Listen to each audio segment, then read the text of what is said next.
CM योगी को अखिलेश का cricket match खेलने का चैलेंज। बोले आपकी हर बॉल पर छक्का मारूंगा। अभी कुछ दिन पहले पूरी दुनिया के लोग टीवी के सामने बैठे थे और दुनिया के लोग एक खेल को देख रहे थे। मैंने किसी को खेल अकेले देखते हुए नहीं देखा। हमारे नेता सदन टीवी के सामने अकेले बैठ करके कुछ देख रहे थे। लेकिन नेता सदन का मैंने दूसरा खेल भी देखा है। मैं नेता सदन को बताना चाहता हूं, फुटबॉल का मैच अकेले नहीं देखा करते। फुटबॉल का मैच अक्सर लोग, ज्यादातर लोग एक ग्रुप में बैठ करके देखते हैं और जिस टीम को वो सपोर्ट करते हैं उसकी वो ड्रेस पहन के बैठते हैं। मुझे नहीं पता नेता सदन किस टीम को सपोर्ट कर रहे थे आप। उस दिन तो नहीं पूछ पाया मैं, क्योंकि पूछ भी नहीं सकता था मैं। रात तक मैच चला था और मैं यकीन से अध्यक्ष जी कह सकता हूं, मैच खत्म होने से पहले हमारे नेता सदन सो गए होंगे।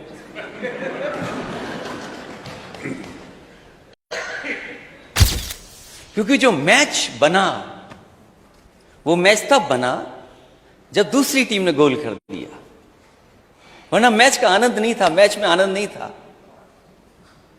और अभी मैंने कुछ दिन पहले नेता सदन को एक दूसरा खेल खेलते देखा। पता नहीं किसने बॉल की और एक टप्पा, दो टप्पा, तीन टप्पे के बाद भी बल्ला हवा में घूम गया। अरे नेता सदन कैसे खिलाड़ी हो आप? तीन टप्पे के बाद गेंद पे नहीं मार पा रहे हो। मैं उस स्टेडियम में एक या दो बार गया हूं। अध्यक्ष महोदय, मुझे खुशी है इस बात की कि बनाया समाजवादियों ने, लेकिन स्टेडियम में ज्यादा नेता सदन गए हैं।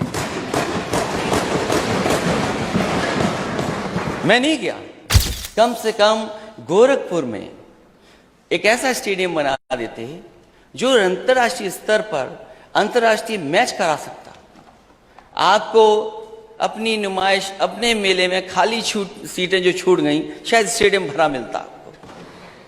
और अगर आपने अपने यहां नहीं बनाया स्टेडियम, तो कम से कम क्यूटो में बना देते।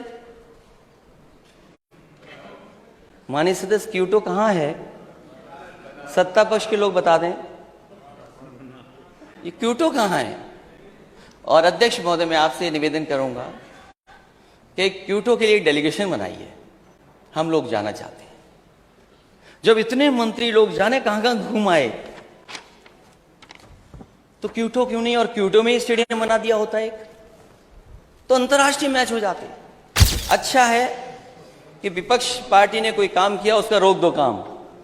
हमें पता है आज नहीं तो कल समाजवादी लोग उस काम को पूरा कर करके दिखाएंगे। जो बच्चे उसमें स्विमिंग करना चाहते हैं, वो आपके घर के बच्चे हैं, मेरे घर के बच्चे हैं, गोरखपुर के हैं, महाराजगंज के हैं, देवरिया के हैं। आप क्यों नहीं शुरू कर रहे हो 5 साल से?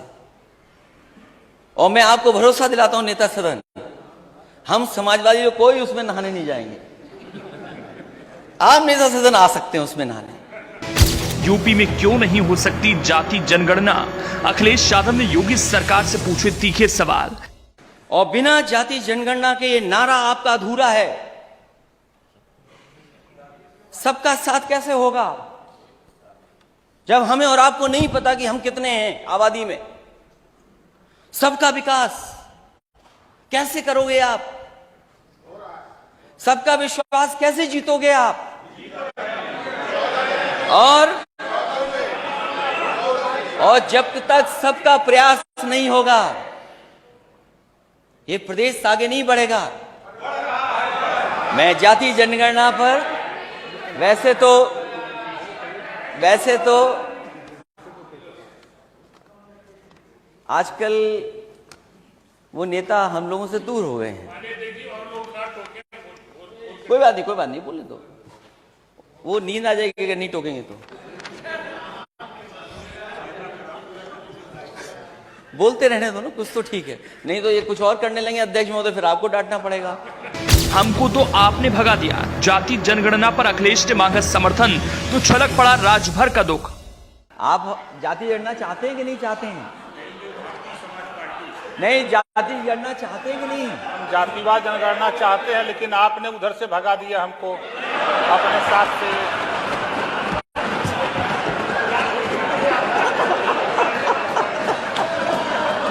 अच्छा, नहीं, चलिए वो बात हमारी आपकी हो जाएगी, बात की बात।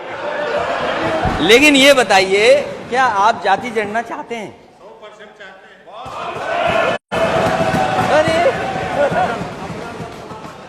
कितने अच्छे लग रहे हो मंत्री बने हुए।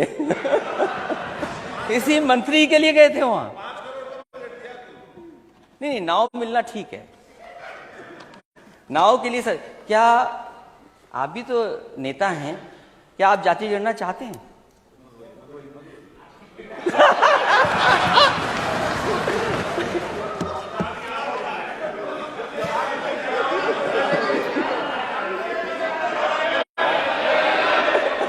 आपस में बात नहीं करिए, मेरे से माने नेता मेरे कौन सा बोल करके करिए। आप लोग आपस में बात करेंगे तो फिर मेरा यहाँ बैठना मुश्किल है। बैठिए माननीय मंत्री जी, मेरे से बात क्या आप? अरे डॉक्टर संजय जी, अरे आप बैठिए माननीय मंत्री जी। डॉक्टर संजय जी, अरे उनका ऐसे जवाब देने लगेंगे तो फिर मेरा काम क्या? मेरा काम आप जवाब आ जाने दो तो अच्छा लगेगा। बाद में जब उनका मौका आएगा तब देंगे। विसंगति दूर होनी चाहिए। जी। जी, लोगों ने विसंगति पैदा कर रखी है कि हमें लटका रखा है, न हम पिछड़े में हैं, न अनुसूचित में हैं, जब इनके पावर नहीं है। आप बैठिए माननीय मंत्री जी, आप बैठिए। अरे आप बैठिए, अरे कहाँ उनके चक्कर में फंस रहे हैं, बैठिए। अरे बैठिए, अरे आप बैठिए, आप माननीय मंत्री जी बैठिए प्लीज। अरे मैंने नेता प्रतिपक्ष को बुलाया, आपको नहीं बुलाया। आपको आपका मौका आएगा तब बोलिएगा। अध्यक्ष महोदय, अरे बैठिए मंत्री जी। अध्यक्ष महोदय, मैं जानता हूं वो समर्थन कर रहे हैं दिल से, वो साथ हो सकते हैं, लेकिन दिल से हम लोगों के साथ ही हैं। दिल पे क्या गुजर रही है वो बेहतर समझते हैं। और क्योंकि हम दोनों इंजीनियर हैं तो इंजीनियर बात को अच्छी तरह समझते हैं। मुझे लगता है अपना दल भी यही चाहता है। अरे फिर आप खड़े हो गए। बैठिए माननीय मंत्री जी, बैठिए, जब आपका मौका आएगा तब बैठिए। नहीं, अध्यक्ष महोदय, ये बात तो अरे आप देखिए, देखिए, आप बोल रहे हो, कोई बीच में ना खड़ा, ये मेरी जिम्मेवारी है। ठीक है, लेकिन मैं अपने लिए समर्थन तो जुटा सकता हूँ। नहीं, आप बाद में जुटाइएगा जी अपनी बात में।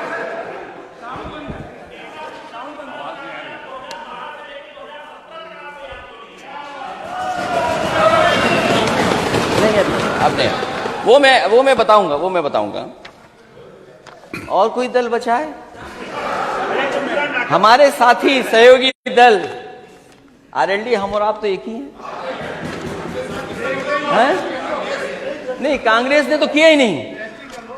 वो जो माननीय आशीष जी ने जो सवाल पूछा उसमें मैं बोलूंगा। हमारी पार्टी की माननीय सदस्य हैं और उनका एक अपना दल है, उनकी माताजी राष्ट्रीय अध्यक्ष हैं। और जाति जनगणना पे मैं समझता हूं आप भी सहमत हैं। वो दोनों तो एक ही है ना, अलग है। अच्छा बैठिए।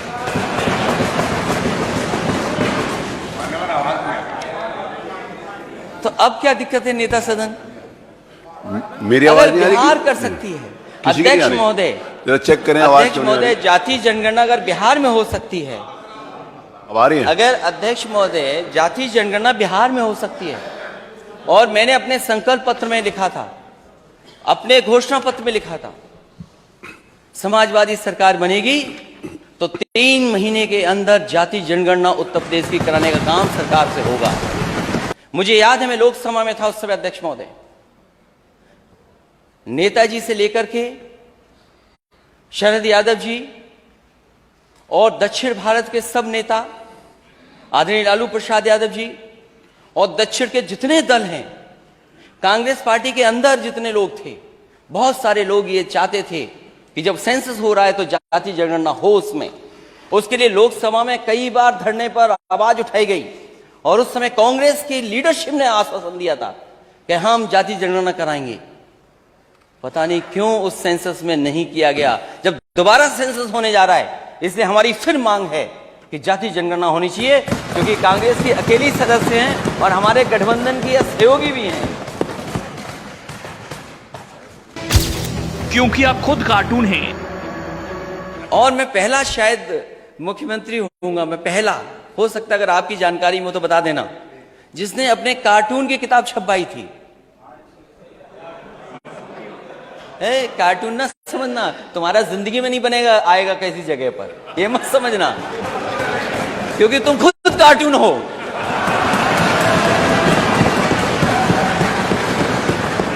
अरे कार्टून का कार्टून कैसे बनेगा,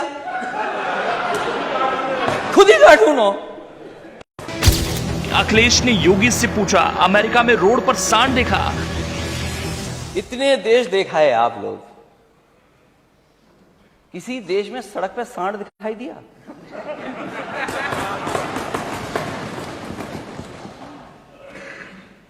अमेरिका गए थे हमारे वित्त मंत्री जी, क्या सांड दिखाई दिया वहां पे?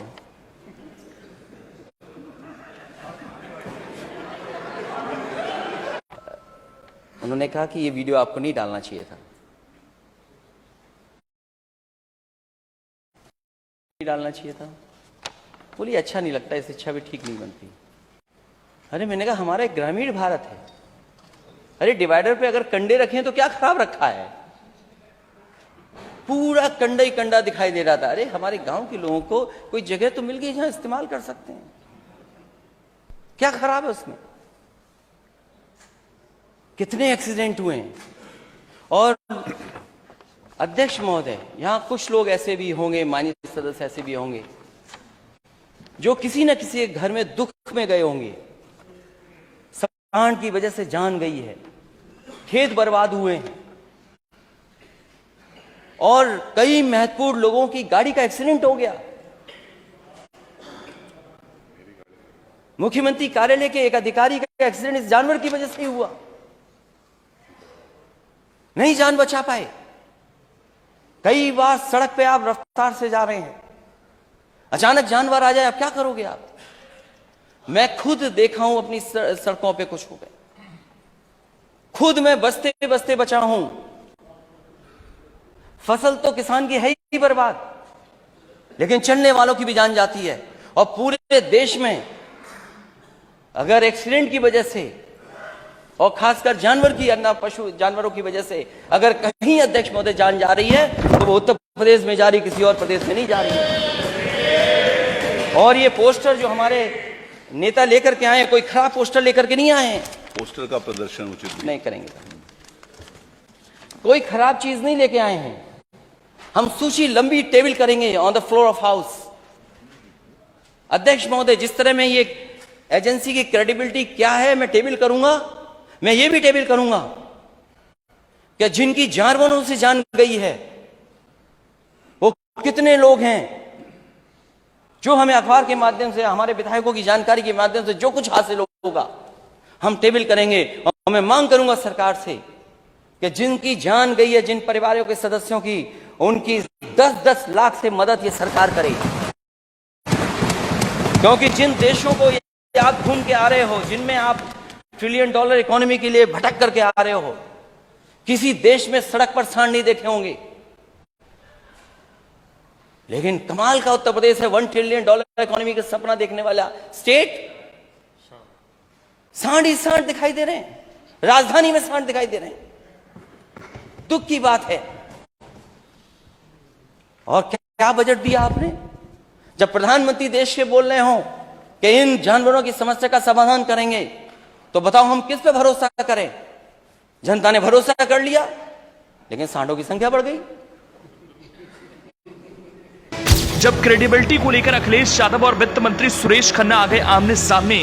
और आपकी क्रेडिबिलिटी क्या है? आपकी पॉलिटिकल क्रेडिबिलिटी क्या है? आपने कहा 5 करोड़ देंगे विधायक निधि, आपकी पॉलिटिकल क्रेडिबिलिटी क्या है? क्या है पॉलिटिकल क्रेडिबिलिटी? क्या है पॉलिटिकल क्रेडिबिलिटी आपकी? बजट देख ले, बजट हमने दिया है। बजट में दिया है, बजट में दिया है, क्या है, बजट में दिया है। क्या है? फाइनेंशियल इंक्लूजन में आप पॉलिटिकल क्रेडिबिलिटी की बात मत करो। आपने जो वादा किया 2017 का, क्या है आपकी पॉलिटिकल क्रेडिबिलिटी? आप चुनाव जीत जाओ, लेकिन पॉलिटिकल क्रेडिबिलिटी नहीं है आपकी। आप चुनाव जीत सकते हो, लेकिन पॉलिटिकल क्रेडिबिलिटी नहीं है। डेवलपमेंट की क्या क्रेडिबिलिटी है बताओ? कहां है आपका 20,000 फंड किसान के लिए? आपने कहां आलू खरीदा है बताओ? आप कहां आलू खरीदा आपने? 1 किलो आलू खरीदा तो बताइए। क्योंकि हमको इंगित करके बात कही जा रही थी, जवाब देना जरूरी है हमारे। बोलिए, जवाब दीजिए। माननीय अध्यक्ष जी, ये इस सदन की हमने नहीं, जो हमारा संकल्प पत्र है मान्यवर, पहले भी संकल्प पत्र के हमने 98% वादे पूरे किए, 98%, और ये इस बार में आया। और इस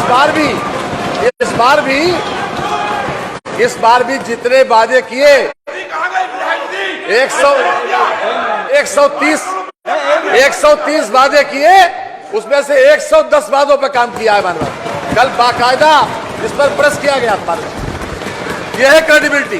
देखिए अध्यक्ष महोदय, मैं ये जानता हूं ये आलू नहीं खरीदेंगे, मैं ये जानता हूं, क्योंकि सरकार धोखा दे सकती है, सरकार सच्चाई के से नहीं सामने आ सकती। आज जरूरत है आलू खरीदने की। जो आलू बेल्ट है, हमारे माननीय सदस्य, में नहीं खड़ा होंगे, मंत्री हैं, कुछ लोगों की मंत्री पद छिन जाएगा, किसी की कुछ छिन जाएगा, इसलिए कोई सच नहीं बोलेगा। अकेले में अध्यक्ष जी पूछिए आलू की हालत क्या है, कोई नहीं पूछने वाला। धान में लूट हो गई, आलू में लूट होने जा रही है। और आय दोगुनी की बात कर रहे थे, 22 से 23 आ गया, किसी भी किसान की किसी फसल की आय दोगुनी नहीं हुई किसान की।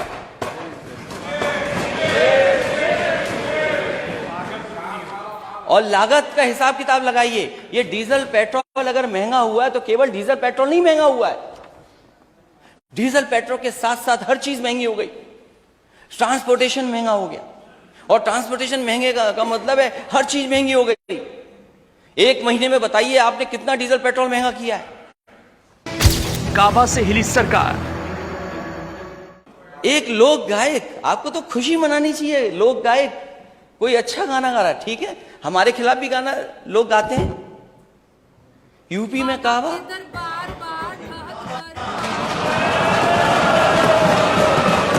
आपने नोटिस दे दिया। यकीन करो नेता सदन, अगर कोई कविता हमारे खिलाफ बनाता हम बुरा नहीं मानते। बड़ी रंगबाज बा, कानपुर देहात में ले आई राम राजबा, बुलडोजर से रौंदत दीक्षित के घर आज बा, अरे यही बुलडोजरवा पे बाबा। किस और लगी आग किधर देख रहे हैं, अखिलेश ने सुरेश खन्ना को शायरी में दिया जवाब। तो मैं सरकार को कुछ याद दिलाना चाहता हूं। याद दिलाने से पहले, क्योंकि वित्त मंत्री जी मुझे दिखाई दे गए तो शेर याद आ गया। मैं अध्यक्ष महोदय निवेदन करूंगा अपने संसदीय कार्य मंत्री जी से कि अपने ही सहयोगी विधायिका से कुछ अच्छा लिखवा लीजिए कर। आपकी तुकबंदी ठीक नहीं है।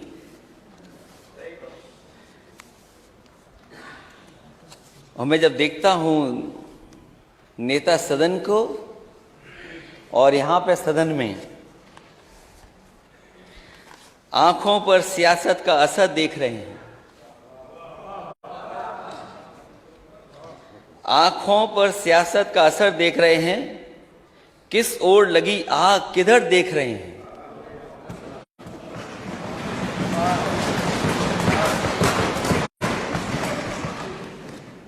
वैसे हमारे नेता सदन बहुत अच्छे खिलाड़ी लगते हैं मुझे। अध्यक्ष महोदय, आपको तो याद होगा आपके सदन में क्या हो रहा था। एक स्पीकर पे आवाज आ गई, आप इतने नाराज हो गए, लेकिन इसी सदन में कोई खैनी खा रहा था, आप नाराज नहीं हुए। मैंने देखा नहीं था। अब अध्यक्ष महोदय ये बात तो मैं नहीं मानूंगा क्योंकि जो वीडियो मैंने डाला, हालांकि मुझे नहीं डालना चाहिए था, माननीय सदस्य होंगे, हालांकि ये जमाना ऐसा है कुछ दिखावे का भी है। तो मैंने जब वीडियो डाला तो मिलियन व्यू आ गए। ये नया जमाना है, हमारे पीडब्ल्यूडी मंत्री समझते होंगे नए जमाने को। अभी आपका विभाग आएगा और चाचा भी हमारे साथ हैं आपके विभाग के लिए।